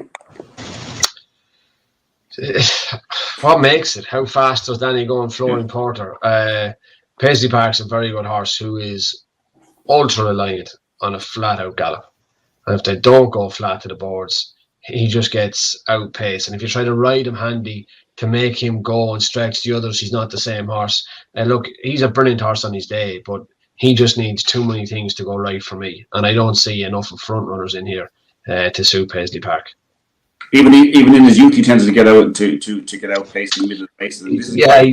Look, I'm not knocking him. He's a brilliant racehorse. You saw what he did in last year's Cleve hurdle when he made an absolute tit of me. But I just think he needs too much to go right for himself. Gary, Paisley Park? Wouldn't be for me, Tommy. Again, as Rudy said, he's been a smashing horse over the years. It would always just be in the back of your mind as well what he did at the start that day. I know it was probably not necessarily something you've seen much from him in the interim as well, but Mick mentioned it earlier on, I think in terms of Shishkin, maybe seeing how the race goes early. If you were thinking of backing him, I'd wait first of all just to make sure it all goes well at the start. And then, as Ruby said, if they were going a decent gallop, well then, to me, that obviously brings them much more into it. Yeah. Let's move on a few races now to the end of the card, nearly the Jack de Bromhead Mares Novice Herd. Lucia, Mick, you'll know plenty about Lucia. She looks class act, but I was just a bit concerned about her jumping the last day. Yeah, look, you've got every right to. It's taken a lot of practice. She does a lot of work in the indoor ride over poles to just try and keep her sharp. I think the ground being slow is a big plus for her. I think if it is soft on the new course, it'll definitely help her. Because, like I say, if she just does have a weakness, it is her jumping. But I don't think she's got any weakness in the ability department. Yeah. She's a very, very good mare. And, look, I think she'll win. But I think this is a tricky race. Like, if you look back, even how many times this race has been run, there's been so many hard luck stories in the race a couple of times already that it is a messy race. There seems like there's a lot of runners and, space is very much at a premium. The only thing I would say with Lucia, she'll be ridden forward, so she'll be trying to find a little hole somewhere. She has a phenomenal engine. Ruby, Willie Mullins is suffering a bit of a drought in this race. He hasn't won the last 2 runnings of it. Will he get it back? He could. He'll throw plenty of darts at it anyway, Tommy. Whether he gets it back or not, time will tell. But look, as Mick described, it is a race that's frantically run, big field, lots of things can go wrong. I like a closer. The horse is going to stay and get the trip well. For me, the value is probably a lot of joy each way. I think she'll be coming from off the pace and running past a lot of horses, and she'll get in the money, I think. Yeah, a lot of joy. She plenty of class on the flat too. Gary, is there something here? This is again a bit like the mare's race itself. There seems to be potential if you're willing to take on Lucia. There's plenty of value in the race. I think it's a deep race. Yeah, I think I don't know whether I'd have a bet on it, Tommy, but if I was, that's the way I'd go. I don't think I'd go piling into Lucia at 6-4 or thereabouts. Like you, I was a little bit worried about her jumping late on at Exeter last time. Willie Mullins has pulled a few rabbits out of the hat in this race over the years. I remember Concertista nearly won it first time out. The horse that Noel Feely retired on was Eglantine de Soy. That was a shock winner as well. So there's always a potential for something to come out of the woodwork here that you don't know too much about. I'd just like to see the final field on the day before maybe make up my mind. But my feeling at this stage, I think, like you, I'd be inclined to maybe take her on. Gary, you said this is going to be an important punting day for you. Is there something in the handicaps here that we missed? We're not going to be going into detail. What else have we got? Oh, yeah, well, Shoot First, who you mentioned earlier on. I think he's got a great chance in the Pertemps. One of the angles that I think is worth focusing on this year is the Irish horses in the handicap. They've already run in Britain and either won or gone very close to winning off their marks over there because they're already in the British system then. And this is one of them. You know, you're not talking about a horse then who's going over there first time out and has had 5, 6, 7 pounds added on, and it's basically guesswork whether they're going to be capable of defying that or not. So he's one horse who's won over there off his British mark already. He got £10 for winning that qualifier. Look, £10 wouldn't have stopped him that day for me, and the fact that they put him on ice since then, I think tells you all you need to know. Price has been kind of defensive all along. You might get a little bit bigger on the day. And the other one I've really liked, I haven't backed him yet either. I'm hoping he might drift a little on the day. Stumptown in the Kimure won at Sandown last time. We heard from Johnny Burke after the race that the idea was get him over there, run and win off his British mark, and then go up enough to get him into the Kimure. Plan has worked a treat so far. He jumped brilliantly at Sandown, and he's got a good man on board. Barry O'Neill, I think, is going to ride him. So he'd be another big play for me, big hope on the Thursday. I do like Angel's Dawn in the same race, but she's not certain to get in, and I don't like her style of running for that race either. She's a hold-up horse, and everything needs to go your way in those circumstances. You think a little bit too, I think, does she at the end of her races? Possibly, yeah. I think it's kind of been hard to tell. I think the jockey maybe was a little bit overconfident on her when she won it down Royal. I'd give her the benefit of the doubt that day. There was one or two occasions of her hurdles, you might say that, but I think she's well handicapped. That's the bottom line about her. If she was mine, I think I'd have kept her at home and tried to get her up enough to go for the Irish National. But look, I suppose there's only one Cheltenham, isn't there? Let's move on to Friday now, and let's say it starts with a bang. And this is Ruby. We'll have to go to you here because Willie has a strong hand at the top of the market for the JCP Triumph Hurdle. Blood Destiny, Lassie Mouth, Gallimar. Yeah, look, it is Tommy, and he does dominate the race. And it's hard to know. Lassie Mouth was unlucky at the Dublin Racing Festival, got caught in a pocket, jumping the third last hurdle. Gallimar Soul put her in there, and Gallimar Soul beat her. Blood Destiny has been really impressive on his 2 starts. His form isn't up to Lassie Mouth or Gallimar Souls, but he's left an impression that he could get up to that level. There's no doubt about it.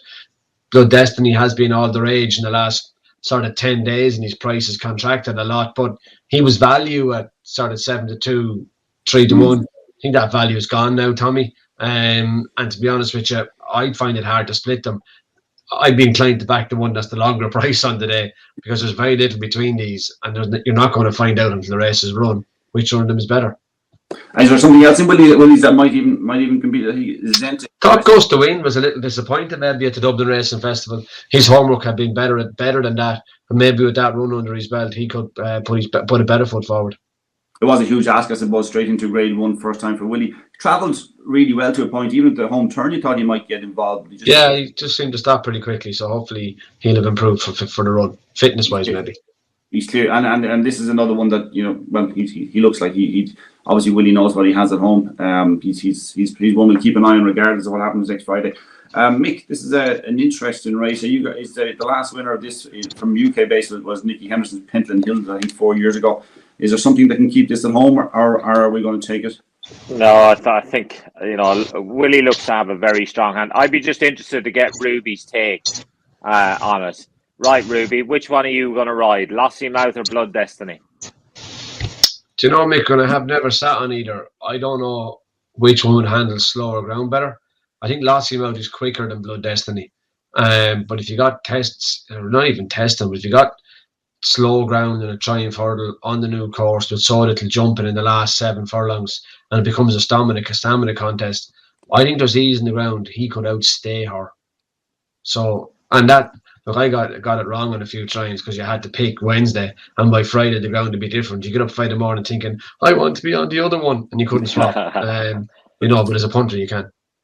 I just feel, Tom, with this race that Paul Townend's going to have a huge say in the market, because if he chooses Blood Destiny over Lossy Mouth, I think Blood Destiny is going to get even shorter, and I think that's going to be all telling. And it's like Ruby said, when you're a rider, you've got to choose the one that you think's got the best chance of winning.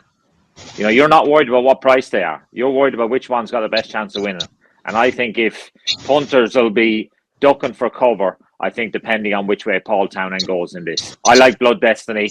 I was very impressed with him. And when the other horses got to him last time, it's almost like he went again. And I think he is smart. Yeah, they definitely haven't gone to the well with him. Sorry, they haven't got him to have to show how good he can be. His jumping was better the first day than it was the second day. Would be my only concern. Gary, any concern? Not so much of a concern about his jumping, Tommy. I think he's the one of the two that maybe has more to give. He's only had a couple of runs for Willie Mullins, and they've obviously been at a lower level than Lossy Mouth. Now, obviously, that means his form isn't as strong, but he does give that impression that he's the type of horse that will maybe progress run to run. Lossy Mouth, I'm not sure that necessarily we're going to see a huge leap forward from her compared to what she's done up to now, but what she's done up to now has been really good. It's not a race I'd have a particularly strong view on unless one of them ended up a much bigger price than the other. Maybe that might kind of persuade you to get involved. Yeah, you're going on the Ruby line, whichever one is the bigger price might be the bit of value. Ruby, just for one line, and just Zenta, basically knocked down the last 2 hurdles the last day, but engine-wise, has she the ability to be a player? I don't know, Tommy. I never sat in her. I honestly don't know. I can only go on what I saw in Fairy House as well, and she'd have to jump better. County hurdles been good to you recently in recent years to Willie's stable. Is there something there, Ruby? Anything of interest? Maybe Corn Mustard, but I just think with so many horses double enter between the county and the Corn, it's pretty hard to pick one at this stage. Yeah, Albert Bartlett, lads. That's another very good race. It's Corbett's Cross has been all the rage, and I say that, but he's still around about 9-2. It's still a decent price for what makes it an open grade 1. Ruby, you've got Embassy Gardens there, who was deeply impressive in Thurles the last day. Big Hard Bragg, ground might be right for him. This is a good race, lads. Yeah, ground is coming for 3 Hard Bragg, but I think the race revolves around Corbett's Cross. Embassy Gardens is really good in Thurles, but that was a pretty average contest, and he couldn't do what he did. But I'm a Corbett's Cross fan. It'd be interesting to see if he runs or not. We won't know till next Wednesday, but if he runs, I'd be completely with him, Tommy. Yeah, Mick, Anton, striker fancy in that race? I really like Corbett's Cross. I think a horse that can drop down to 2 miles and win a graded race and stays, I think he's pretty good. And it's quite interesting that he's been bought by JP McManus as well. The last horse they bought off Paul Byrne was the Shunter, and we all saw what he did. So I think it's really interesting. I think, it shows a touch of class about a horse to be able to drop from 3 miles to a mile 7.5 even, and beat a horse found a 50, who is quite highly regarded by Gordon Elliott. So it was a good performance. I would be half interested. Obviously, 3 Card Bragg in ground. Also, Search for Glory is a horse I think we haven't seen the best of, who stays all day, and just the type of one that maybe not good enough to win it, but could run into a place. Gary, have you a value angle there? Not so much a value angle, Tommy. I think it is a really open race if Corbett's Cross doesn't go, but if he is in the field, it's a game changer. I think you'd struggle to pinpoint another horse in the lineup that would have been able to do what he did at Naas, and he's already proven over 3 miles, and he's proven on pretty much all sorts of ground as well. So I don't see any weakness in his makeup, to be honest. The one worry is, will he run? It was close enough to Cheltenham, that Naas run, and he's obviously changed hands in the meantime. If he does run, you'd take that as a big vote of confidence in his chance. If he comes out, I'd probably look at either 3 Card Bragg or Embassy Gardens, maybe. We'll skip while the goal from finish. We'll just go to the Mayor's Chase. Ruby Allegory. Sorry, Tom, I'll have to go, I'm afraid. We were hoping to keep it inside an hour. I have another meeting at 10:30. We're at 27 minutes past now, so I'm afraid we have to go. Right, we'll run through the last couple of bits. Ruby, give us your, just before you go, give us your touch on the Gold Cup, Galopin Des Champs. I think he's a cracking horse, Tommy. I think he's done nothing wrong. Obviously, you have a Plutar. I thought last year after he won the Gold Cup, he was the one, but this year has gone back to front for him. So it's hard to fancy. Paul Nicholls is raving about Brave Man's Game, and you have to listen to that. But look, Galopin Des Champs has been rock solid this year since his fall. Actually, in the Turners, he's been a much more professional horse. Fairyhouse, Leopardstown, Punchestown. He's been a much more professional horse, and I think he'll get the trip, and I think he'll be really, really hard to beat. Ruby, thanks for your time. We'll have plenty. Cheers, Tom. See you lads in the Examiner. Mick, we'll stick with the Gold Cup. Galopin Des Champs, has he impressed you as much as Ruby is talking about there? If you watch that race at Leopardstown last time, and you stop the race a couple of times and say, right, what's going to win? You didn't think Galopin Des Champs was definitely going to win at a couple of stages in that contest. So I think, he's being ridden that way. He doesn't look anywhere near as impressive as he looks when they let him bowl along. Like when he made his debut over fences, I don't think I've ever seen a horse leave an impression like he did that day. Like, it was unbelievable to watch. And I just think, are we just hanging on to that memory a little bit? Like, he was hard through the line last time in a stop-start race at Leopardstown. But I just worry in a Gold Cup like this, where there's going to be a decent-sized field, there's going to be lots of little things that will happen that go through a race that, you need to go right for you. I think if you were to choose one to ride, you would have to ride him. But is it going to be straightforward for him in the race? I'm not sure that it is. And there is doubts about him. I think he's the best horse, but I just feel like we've all seen it before in Gold Cups. Not always the best horse wins. Yeah, I tend to agree. I think at 7-4 as well, around about that price, you're being asked to have a lot of faith in the horse. In what could be a deep race. You've got last year's winner, Ruby Walsh. Yes, he was clearly disappointing in his only run this season. But the potential remains there that he's been given plenty of time to come back to his best. Brave Man's Game is a King George winner. Statler looks solid. I'd be slightly disappointed if he was good enough from what I've seen so far to win a Gold Cup, but maybe I'll be wrong. The one I can't understand the price is Conflated. This time last year, I would have given him little or no chance in a Gold Cup because I wasn't a believer. I still had the memory of his antics, maybe, or just the way he raced and acted in races in his youth. But I just think he's a much more mature horse this year. And maybe if he had run last year, he would have had a hand in the Gold Cup. But I just think there was nothing wrong with his run the last day in the Savage Chase. And I can't believe that he keeps drifting. He's out to around about 14-1 now. Gary, have you a fancy for the top of the favourite Galopin Des Champs, or would you be looking down the line to something like Conflated? I would, to be honest, Tommy. I agree 100% with you about Conflated. I was going to actually put him up maybe as one to look at. I'm not sure how I'm going to play it, but maybe without the favourite or without the top two on the day, something like that. I'm definitely going to try and row in with him some way. To me, if you look down through the list, the likes of Statler, Noble Yates, Conflated's a classier horse than the likes of those in my book. I'd struggle to see them winning those two grade ones, the Savills Chase and the Irish Gold Cup last year, the way he won them. And he does look a much more straightforward horse now. Unlike you, I did actually think he would have run well if he ran in the Gold Cup last year. He never had beaten a Plutar, but I think he might have been second. But they opted to go for the Ryanair instead. Probably didn't make much difference in the final reckoning. But I would expect a big run out of him, all right. Sounds like his preparation has gone really well. They missed the Irish Gold Cup deliberately with him this time around. Time will tell whether that was the right thing to do, I suppose.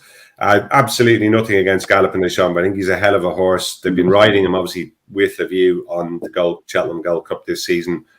Not maximising his exuberance, if you like, trying to just keep the lid on him a bit more. And it seems to be working based on the way the race went last time. He kind of conserved his energy until the finish and then pulled away from Fury Road when he needed to. Look, he's got a great chance. There's no question about that. But he is a skinny enough price.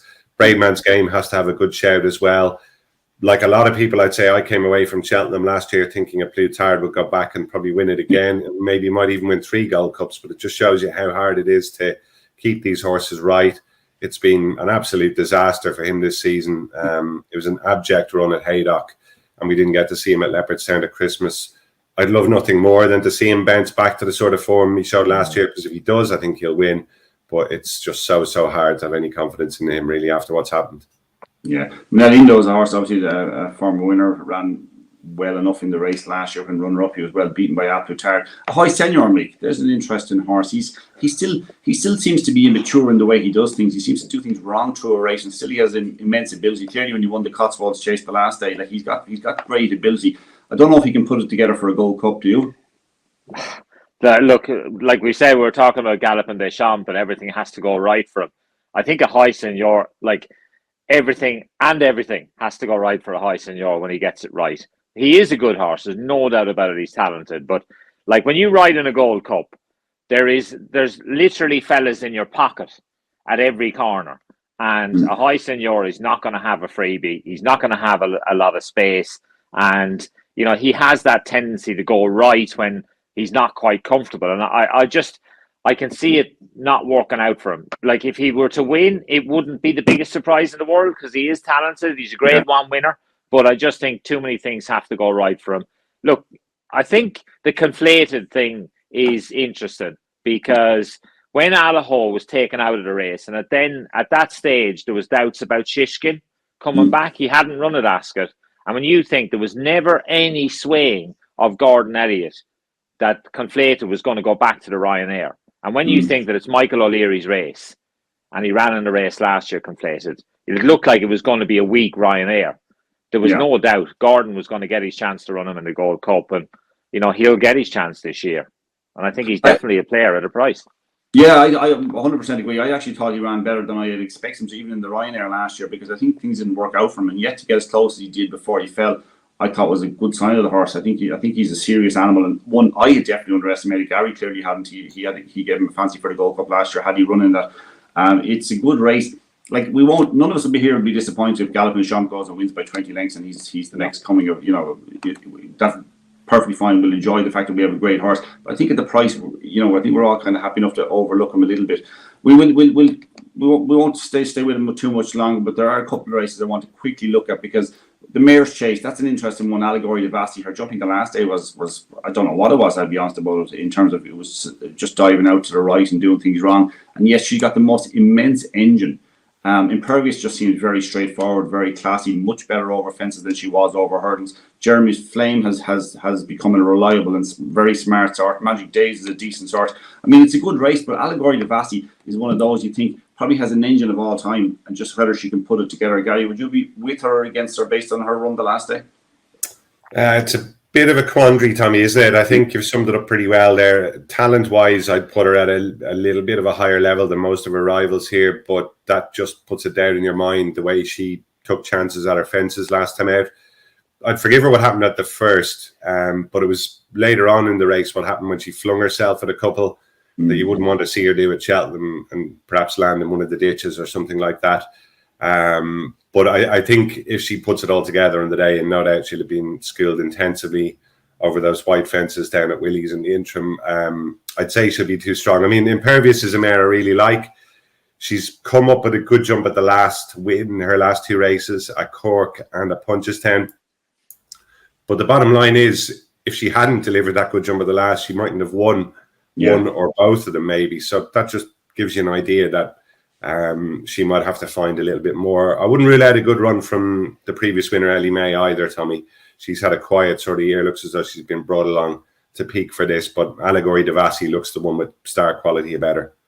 I heard there had been a bit of interest in money for Ellie May actually in the last few days. I just thought she was even a little bit below her best when she won it last year. Now that might be harsh. She beat Pink Legend last year. I think this is a better race, but then it's Willie Mullins, and he knows exactly what it takes to win this race and what to get her back to. But Impervious just seems a straightforward type. She beat a gelding last time as well. In fairness, it was a fair performance. Mick, what catches your eye in this one? Look, if you go, like anybody who wants to, and they go on to the At the Races website, they can look at the French races. Go and look at Allegory de Vasti running at Auteuil and Compiègne, which are left-handed tracks. She's only ever run right-handed in Ireland. Go and look at her running at Compiègne and see how badly right she went. You know, that's a concern, I think. And that would be a little bit of a worry for me. You know, if you're taking short prices about horses, I think you've got to have a reason to not back them at a short price. And when you watch those races, I think there's enough reason there to think, ooh, maybe not so sure. I did something with Venetia Williams the other night, and her horse in here, Pink Legend, was second in the race last year. The 40-1 shot. You're backing her to be placed, but Venetia says she's in great form, and wouldn't be the biggest surprise to see her go and run well. Like, she gave Ellie May a real scare last year, and like Ellie May I know she's not the price she was last year, but Pink Legend I think is 40-1, so I can see her running into a place.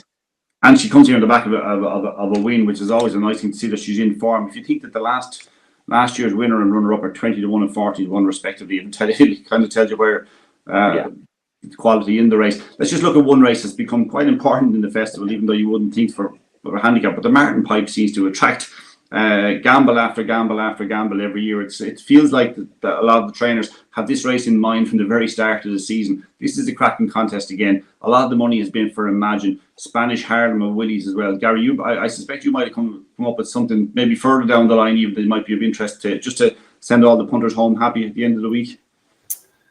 I'm not sure I have, to be honest, Tommy. I'd say there's a fair chance I'll have gone home for the week by the time this is being run, to be honest.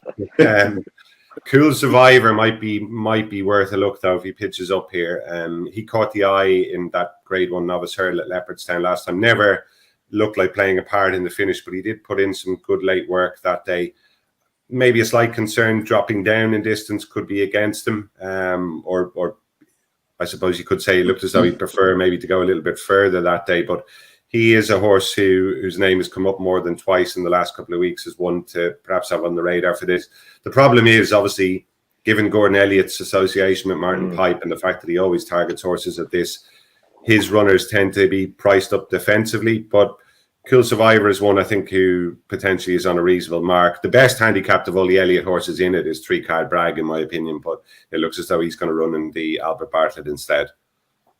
Imagine is obviously an interesting one, attracted a lot of support too, and you'd imagine that stepping, no pun intended, stepping up in trip to 2.5 miles, even beyond in time, will suit him. Spanish Harlem is very interesting, Mick. When it became evident that he wasn't going to be making it into the kind of graded level over hurdles, at least, Willie ran him again for 15 days after his defeat behind 3 Card Bragg in Fairy House, which is something that Willie doesn't normally do. Obviously, he had to get the 4th run over hurdle into him so that he could run in a handicap at the festival. And I think people have latched onto that. Maybe that's the reason he's whether you think he's the right or wrong, maybe that's the reason he heads the market at the moment. Yeah, look, and as well, punters are trying to latch on to a Willie horse that is unexposed. Like, just think, like Gallop of the Champ won this rate at 142. State Man won the county hurdle. They were all horses who were novices who went on and ran in graded company literally on their next start. Champagne Classic won this, didn't it, as well? So, look, I think the Irish horses have an advantage. The problem is, might not be the best horse that'll get in the race. A horse that's too well handicapped might miss. And that is the worry. Like, you've got some of those horses who are fancied and they're like number 70 to get in. So, I think there'll be a few people who'll be watching the decks on the day. I even think of Spanish Harlem, according to what I'm looking at the moment, is number 34. As we're going to wrap it up there, but just give us maybe your best bet and also maybe an each way value for next week. Mick, what's your idea of the best bet for the week? Oh, look, I like 2, Tom. I like Edward Stone in the Champion Chase, and I love Impere Pass. I think whatever race he runs in, I want to be with him. And I'm going to give you the treble then as well, Marie's Rock and the Stairs Hurdle. Gary? I think my best bet, it would probably just be Mighty Potter over Shoot First. They're my 2 main hopes for the week. I do like Marie's Rock as well, who Fitzy was talking about there. And one who didn't come up, I think another Irish horse that ran very well in Britain last time, did very, very well to get as close to the winners he did, Filey Bay in the county hurdle. I think he'll take a fair bit of beating as well. Yeah, my idea of the best bet of the week is Imperial Pass. I just love that horse. I think even if we don't see the best of him next week, we'll see it in the next couple of seasons. He looks a bit of a machine to me. Lads, thank you very much for your time, and I hope you as well as the people who are watching here today and online have a successful 2023 Cheltenham Festival. Thanks also to Ruby Walsh, who was with us for most of the time here. Best of luck next week, lads, and thank you very much. They're coming down the line.